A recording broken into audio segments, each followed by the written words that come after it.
Franchise business plan, Haim Chicken. Haim Chicken franchise is a fast casual food and beverage brand born in Palawan, located in Barangay Poblacion, Taytay, Palawan. Known for signature inato grilled chicken, affordable rice meals, and Filipino comfort food. The brand appeals to locals and tourists through authentic flavors and cultural dining experience.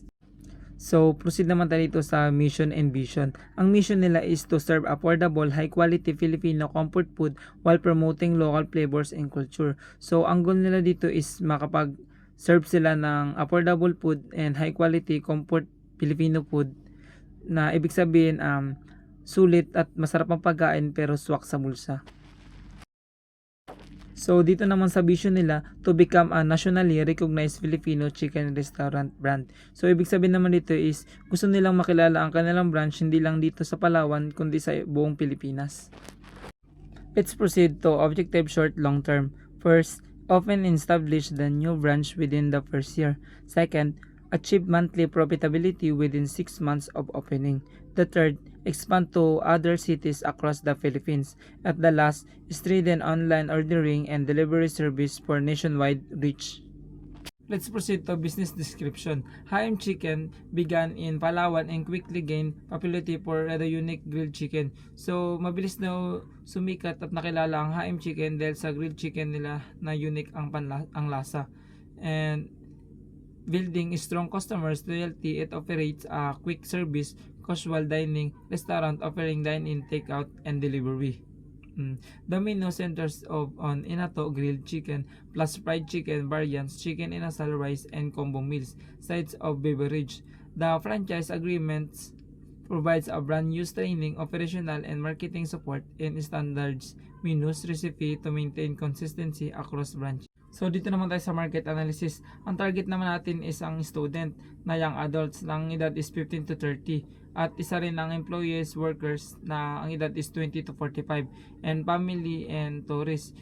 Mostly sila yung mga middle income customers na naghahanap ng affordable pero satisfying na fast food. Sa market trends naman is rising delivery service and social media driven demands. Sa competition naman is established chains, Mang Inasal, local chicken, eateries, competitive but growing market. So dito naman sa location and site analysis, the branch sites in commercial area of Poblacion, Taytay near school, office, and transport terminals offering high foot traffic convenience and visibility to both tourists and locals. This attribute supports steady customer flow for lunch and dinner. Nearby competitors include local eateries, Mang Inasal, Andox, and small fast food stores creating a competitive but active food market. So dito naman sa marketing plan, may iba tayong strategy like digital promotion, local outreach like flyers, operating promos, community engagement to build foot traffic. So isa rin dito yung sales strategy. Dito yung lumalabas yung combo meals, family bundle. So dito naman sa operation, daily activities, food prep, dine-in and take-out, delivery hours 10 AM to 10 PM. Key equipment, grill, fryer, refrigerator, freezer, cooking and utensils, POS system, supplier, local poultry, rich beverage vendors, inventory, weekly checks and supplier. So dito naman sa organizational structures is pagkakasunod-sunod is owner, then manager store, sunod operation team, and shift supervisor, service team, yan na yun, dyan papasok yung cashier and service crew, then head cook, kitchen leader.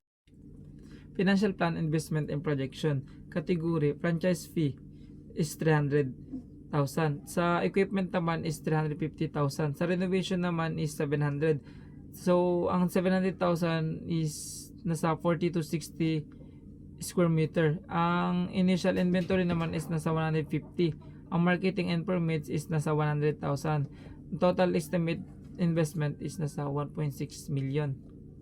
Description, estimate monthly sales is nasa 540. Estimate monthly expenses is 50. Estimate monthly profit is nasa 190 yung tutubuin. Sa cash flow projection naman is sa item is cash flow status, positive cash flow expected. Timeline within 6 months. Dito naman sa SWOT in conclusion, strength, strong local brand, unique flavor, affordable pricing. Sa weaknesses naman is limited national presence. Sa opportunities naman is new city expansion. So sa new city expansion, pwede pa daw sila magtayo ng ibang branch dito sa cities. Sa in delivery service growth, gusto nilang mapalaki yung kanilang delivery service.